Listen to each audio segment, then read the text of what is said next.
ओम शांति। ओम शांति। ओम शांति। आज 25 जून 2020 के साकार बाबा के महावाक्य हैं। आज बाबा ने बृहस्पतिवार का आध्यात्मिक रहस्य समझाया। बाबा कहते वृक्षपतिवार, उसका नाम रख दिया है बृहस्पति। वृक्षपति अर्थात इस मनुष्य सृष्टि रूपी झाड़ का जो बीज रूप है, चैतन्य है, वही इस झाड़ के आदि मध्य अंत को जानते हैं। जो भी वृक्ष होते हैं वे सब जड़ होते हैं। यह है चैतन्य, इनको कहा जाता है कल्प वृक्ष।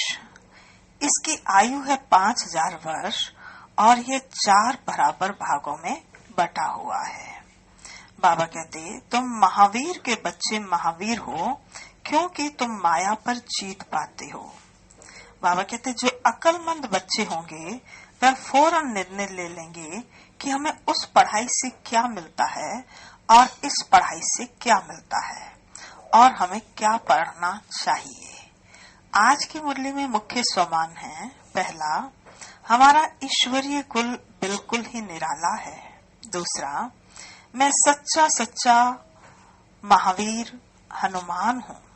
तीसरा, मैं सच्चा सच्चा रूहानी सोशल वर्कर हूँ।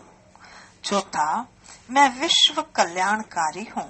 पांचवा, मैं परमात्म मेले की मौज मनाने वाली आत्मा हूँ। आज के महावाक्यों का सार है, मीठे बच्चे, बेहद के सुखों के लिए तुम्हें बेहद की नॉलेज मिलती है। तुम फिर राजयोग की शिक्षा से राजाई ले रहे हो। तुम्हारा ईश्वरीय कुटुंब किस बात में बिल्कुल ही निराला है। उत्तर, इस ईश्वरीय कुटुंब में कोई 1 रोज का बच्चा है, कोई 8 रोज का, लेकिन सब पढ़ रहे हैं। बाप ही टीचर बनकर अपने बच्चों को पढ़ा रहे हैं। यह है निराली बात। आत्मा पढ़ती है, आत्मा कहती है बाबा। बाबा फिर बच्चों को 84 जन्म की कहानी सुनाते हैं। आज का गीत है, दूर देश का रहने वाला आया देश पर आए। ओम शांति। वृक्षपतिवार, उसका नाम रख दिया है बृहस्पति। ये त्योहार आदि तो वर्ष वर्ष मनाते रहते हैं। तुम हर हफ्ते बृहस्पति डे मनाते हो। वृक्षपति अथवा इस मनुष्य सृष्टि रूपी झाड़ का जो बीज रूप है, चैतन्य है, वही इस झाड़ के आदि मध्य अंत को जानते हैं। और जो भी वृक्ष हैं वह सब जड़ होते हैं। यह है चैतन्य, इनको कहा जाता है कल्प वृक्ष। इनकी आयु है 5000 वर्ष और यह वृक्ष 4 भाग में है। हर चीज 4 भाग में होती है। यह दुनिया भी 4 भाग में है। अब इस पुरानी दुनिया का अंत है। दुनिया कितनी बड़ी है, यह ज्ञान कोई भी मनुष्य मात्र की बुद्धि में नहीं है। यह है नई दुनिया के लिए नई शिक्षा, और फिर नई दुनिया का राजा बनने के लिए अथवा आदि सनातन देवी देवता बनने के लिए शिक्षा भी नई है। भाषा तो हिंदी ही है। बाबा ने समझाया है, जब दूसरी राजाई स्थापन होती है तो उनकी भाषा अलग होती है। सतयुग में क्या भाषा होगी, सो बच्चे थोड़ा थोड़ा जानते हैं। आगे बच्चियां ध्यान में जाकर बतलाती थी, वहाँ कोई संस्कृत नहीं है। संस्कृत तो यहाँ है ना, जो यहाँ है वह फिर वहाँ नहीं हो सकती। तो बच्चे जानते हैं यह है वृक्षपति। उनको फादर रचता भी कहते हैं झाड़ का। यह है चैतन्य बीज रूप। वह सब होते हैं जड़। बच्चों को सृष्टि के आदि मध्य अंत को भी जानना चाहिए ना। इस समय नॉलेज न होने के कारण मनुष्यों को सुख नहीं है। यह है बेहद की नॉलेज, जिसमें बेहद का सुख होता है। हद की नॉलेज से काक विष्ठा समान सुख मिलता है। तुम जानते हो हम बेहद के सुख के लिए अभी पुरुषार्थ कर रहे हैं। यह फिर से अक्षर सिर्फ तुम सुनते हो। तुम ही फिर से मनुष्य से देवता बनने के लिए यह राजयोग की शिक्षा प्राप्त कर रहे हो। यह भी तुम जानते हो, ज्ञान का सागर बाप निराकार है। निराकारी तो बच्चे आत्माएं भी हैं, लेकिन सबको अपना अपना शरीर है। इनको अलौकिक जन्म कहा जाता है और कोई मनुष्य ऐसे जन्म ले नहीं सकते जैसे यह लेते हैं, और इनकी भी वानप्रस्थ अवस्था में प्रवेश करते हैं। बच्चों को सम्मुख बैठ समझाते हैं, अर्थात आत्माओं को सम्मुख बैठ समझाते हैं, और कोई आत्माओं को बच्चे बच्चे कह न सके। कोई भी धर्म वाला हो, जानते हैं श्री बाबा हम आत्माओं का बाबा है, वह तो जरूर बच्चे बच्चे ही कहेंगे। बाकी कोई भी मनुष्य आत्मा को ईश्वर नहीं कह सकते, बाबा नहीं कह सकते। यूं तो गांधी को भी बापू कहते थे, म्यूनिसिपैलिटी के मेयर को भी फादर कह देते, परंतु वह फादर है सब देहधारी। तुम जानते हो हमारी आत्माओं का बाप हमको पढ़ाते हैं। बाप घड़ी घड़ी कहते हैं अपने को आत्मा समझो। वह बाप आकर पढ़ाते भी आत्माओं को हैं। यह है ईश्वरीय कुटुंब। बाप के इतने ढेर बच्चे हैं। तुम भी कहते हो बाबा हम आपके हैं। तुम बच्चे हो गए, कहते हैं बाबा हम 1 रोज का बच्चा हूँ, 8 रोज का बच्चा हूँ, मास का बच्चा हूँ। पहले जरूर छोटा ही होगा, भल 2-4 दिन का बच्चा ही है, परंतु ऑर्गन्स तो बड़े हैं ना, इसलिए सब बड़े बच्चों को पढ़ाई चाहिए। जो भी आते हैं सबको बाप पढ़ाते हैं। तुम भी पढ़ते हो, बाप के बच्चे बने फिर बाप समझाते हैं। तुमने 84 जन्म कैसे लिए हैं? बाप कहते हैं मैं भी बहुत जन्मों के अंत में इनमें प्रवेश करता हूँ और फिर पढ़ाता हूँ। बच्चे जानते हैं यहाँ हम बड़े से बड़े टीचर के पास आए हैं, जिससे ही फिर यह टीचर्स निकले हैं, जिनको पंडे कहते हैं। वह भी सबको पढ़ाते रहते हैं। जो जो जानते जाएंगे पढ़ाते रहेंगे। पहले पहले तो समझाना ही यह है, 2 बाप है ना, एक लौकिक और दूसरा पारलौकिक। बड़ा तो जरूर पारलौकिक बाप हो गया, जिसको भगवान कहा जाता है।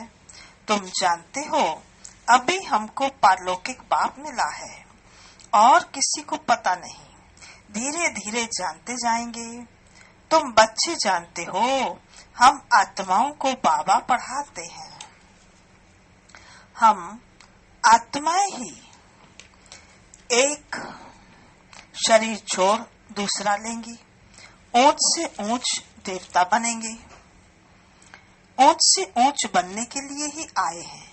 कई बच्चे चलते चलते ऊंची से ऊंची पढ़ाई को छोड़ देते हैं। किसी न किसी बात में संशय आ जाता है, या माया का कोई तूफान सहन नहीं कर सकते हैं। काम महाशत्रु से हार खा लेते हैं। इन्हीं कारणों से पढ़ाई छूट जाती है। काम महाशत्रु के कारण ही बच्चों को बहुत सहन करना पड़ता है। बाप कहते हैं कल्प कल्प तुम अबलाएं माताएं ही पुकारती हो। कहते हैं बाबा हमको नगन होने से बचाओ।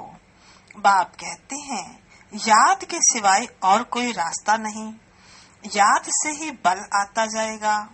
माया बलवान की ताकत कम होती जाएगी, फिर तुम छूट जाएंगे। ऐसे बहुत बंधन से छूटकर आते हैं, फिर अत्याचार होना बंद हो जाता है। फिर आकर शिव बाबा से ब्रह्मा द्वारा बातचीत करते हैं। यह भी आदत पड़ जानी चाहिए। बुद्धि में ये रहना चाहिए कि हम शिव बाबा के पास जाते हैं, वह इस ब्रह्मा तन में आते हैं। हम शिव बाबा के आगे बैठे हैं। याद से ही विक्रम विनाश होंगे। अपने को आत्मा समझ बाप को याद करना है, यही शिक्षा मिलती है। बाप से मिलने जाओ तो भी अपने को आत्मा समझो। आत्म अभिमानी भव, ये ज्ञान भी तुमको अभी मिलता है। यह है मेहनत। उस भक्ति मार्ग में तो कितने वेद शास्त्र आदि पढ़ते हैं। यह तो एक ही मेहनत है, सिर्फ याद की। ये बहुत सहज से सहज है, बहुत डिफिकल्ट भी है। बाप को याद करना, इससे सहज कोई बात होती नहीं। बच्चा पैदा हुआ और मुख से बाबा बाबा निकलेगा, बच्चों के मुख से माँ निकलेगा। आत्मा ने फीमेल का शरीर धारण किया है, फीमेल माँ के पास ही जाएगी। बच्चा अक्सर करके बाप को याद करता है, क्योंकि वर्षा मिलता है। अभी तुम आत्माएं तो सब बच्चे हो ना, तुमको वर्षा मिलता है बाप से। आत्मा को बाप से वर्षा मिलता है ना, याद करने से। देही अभिमानी होंगे तो वर्षा पाने में मुश्किलात नहीं होगी। देही अभिमानी होंगे तो वर्षा पाने में मुश्किलात होगी। बाप कहते हैं, मैं बच्चों को ही पढ़ाता हूँ। बच्चे भी जानते हैं हम बच्चों को बाप पढ़ाते हैं। यह बातें बाप के सिवाय कोई बता न सके। उनके साथ ही भक्ति मार्ग में तुम्हारा प्यार था। तुम सब आशिक थे उस माशूक के। सारी दुनिया आशिक है एक माशूक की। परमात्मा को सब परम पिता भी कहते हैं। बाप को आशिक नहीं कहा जाता। बाप समझाते हैं, तुम भक्ति मार्ग में आशिक थे, अभी भी हैं बहुत, परंतु परमात्मा किसको कहा जाए, इसमें बहुत मूंझते हैं। गणेश, हनुमान आदि को परमात्मा कह एकदम सूत मुझा दिया है। सिवाय एक के कोई ठोक कर न सके, सिवाय एक के कोई ठीक कर न सके। कोई की ताकत नहीं। बाप तो आकर बच्चों को समझाते हैं। बच्चे फिर नंबरवार पुरुषार्थ अनुसार समझते हैं और समझाने के लायक बनते हैं। राजधानी स्थापन हो रही है। हो बहु कल्प पहले मिसल नंबरवार पुरुषार्थ अनुसार समझते हैं और समझाने के लायक बनते हैं। राजधानी स्थापन हो रही है। बाबा कहते,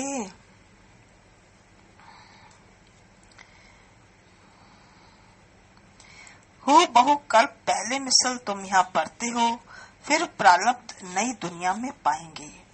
उनको ही अमर लोक कहा जाता है। तुम काल पर विजय पाते हो, वहाँ कभी अकाले मृत्यु होती नहीं। नाम ही है स्वर्ग। तुम बच्चों को इस पढ़ाई में बहुत खुशी होनी चाहिए। बाप की याद से बाप की प्रॉपर्टी भी याद आएगी।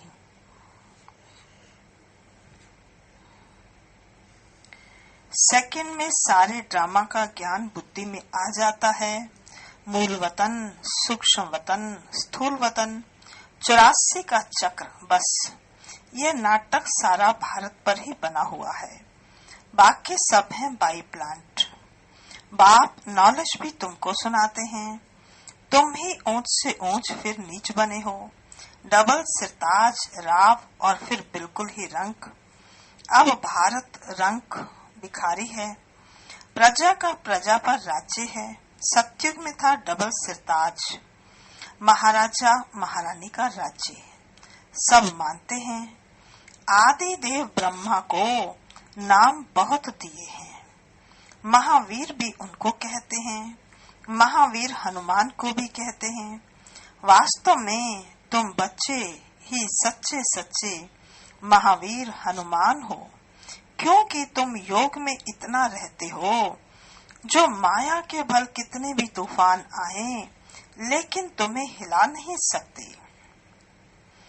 तुम महावीर के बच्चे महावीर बने हो, क्योंकि तुम माया पर जीत पाते हो। 5 विकार रूपी रावण पर हर एक जीत पाते हैं। एक मनुष्य की बात नहीं, तुम हर एक को धनुष तोड़ना है, अर्थात माया पर जीत पानी है। इसमें लड़ाई आदि की कोई बात नहीं। यूरोप वासी कैसे लड़ते हैं? भारत में कौरवों और यौवनों की लड़ाई है। गाया हुआ भी है, रक्त की नदियां बहती हैं, दूध की भी नदियां बहेंगी। विष्णु को क्षीर सागर में दिखाते हैं। लक्ष्मी नारायण है पारसनाथ, उनका फिर नेपाल तरफ पशुपतिनाथ नाम रख दिया है एक ही विष्णु के 2 रूप, पारसनाथ पारसनाथ नहीं। वह है पशुपतिनाथ पति, पशुपतिनाथ पत्नी। उसमें विष्णु का चित्र बनाते हैं, लेख भी बनाते हैं। अब लेख में क्षीर कहाँ से आया, अर्थात दूध कहाँ से आया? बड़े दिन पर उस लेख में दूध डालते हैं, फिर दिखाते हैं क्षीर सागर में विष्णु सोया पड़ा है। अर्थ कुछ भी नहीं। 4 भुजा वाला मनुष्य तो कोई भी होता ही नहीं। अभी तुम बच्चे सोशल वर्कर हो, रूहानी बाप के बच्चे हो ना। बाप सब बातें समझाते हैं, इसमें कोई संशय नहीं आना चाहिए। संशय माना माया का तूफान। तुम हमको बुलाते ही हो, हे पतित पावन आओ, आकर हमको पावन बनाओ। बाप कहते हैं माँ में कम याद करो तो तुम पावन बन जाएंगे। 84 के चक्र को भी याद करना है। बाप को कहा जाता है पतित पावन, ज्ञान का सागर। 2 चीज हो गई। पतितों को पावन बनाते और 84 के चक्र का ज्ञान सुनाते हैं। यह भी तुम बच्चे जानते हो। 84 का चक्र चलता ही रहेगा, इनकी एंड नहीं है। यह भी तुम नंबरवार पुरुषार्थ अनुसार जानते हो। बाप कितना मीठा है, उनको पतियों का पति भी कहते हैं, बाप भी है।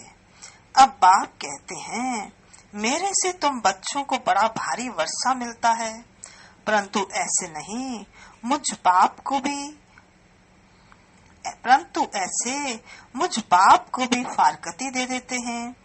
यह भी ड्रामा में नूंद है। पढ़ाई को ही छोड़ देते, गोया फारकती दे देते। कितने बेसमझ हैं। जो अक्लमंद बच्चे हैं वह सहज ही सब बातों को समझकर दूसरों को पढ़ाने लग पड़ेंगे।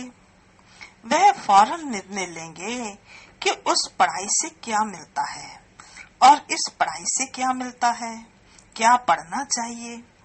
बाबा बच्चों से पूछते हैं, बच्चे समझते भी हैं कि यह पढ़ाई बिल्कुल बहुत अच्छी है, फिर भी कहते क्या करें।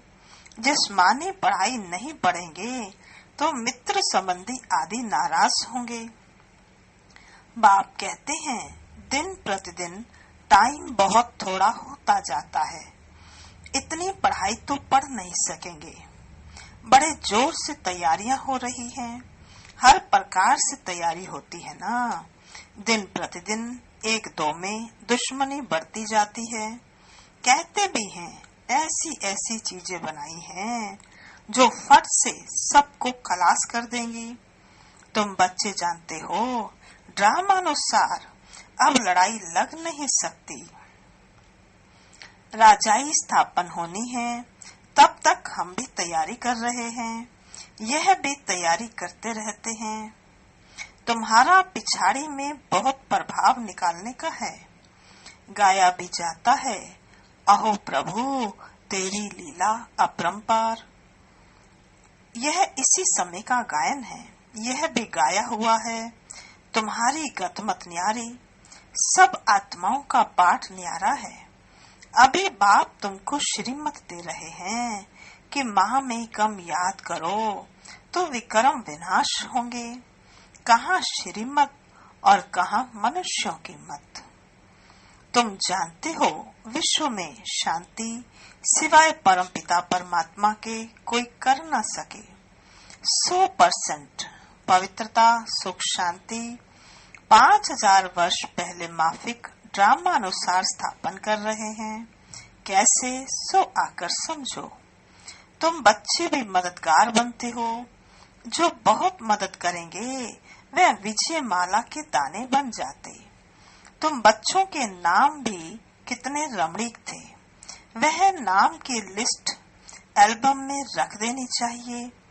तुम भट्टी में थे, घर बार छोड़कर बाप के आकर बने, एकदम भट्टी में आकर पड़े। ऐसी पक्की भट्टी थी जो अंदर कोई आ न सके। जब बाप के बन गए तो फिर नाम जरूर होने चाहिए। सब कुछ सरेंडर कर दिया, इसलिए नाम रख दिए। वंडर है ना, बाप ने सबके नाम रखे। अच्छा, मीठे मीठे सिकिलदे बच्चों प्रति माता पिता बाप दादा का याद प्यार और गुड मॉर्निंग। रूहानी बाप की रूहानी बच्चों को नमस्ते।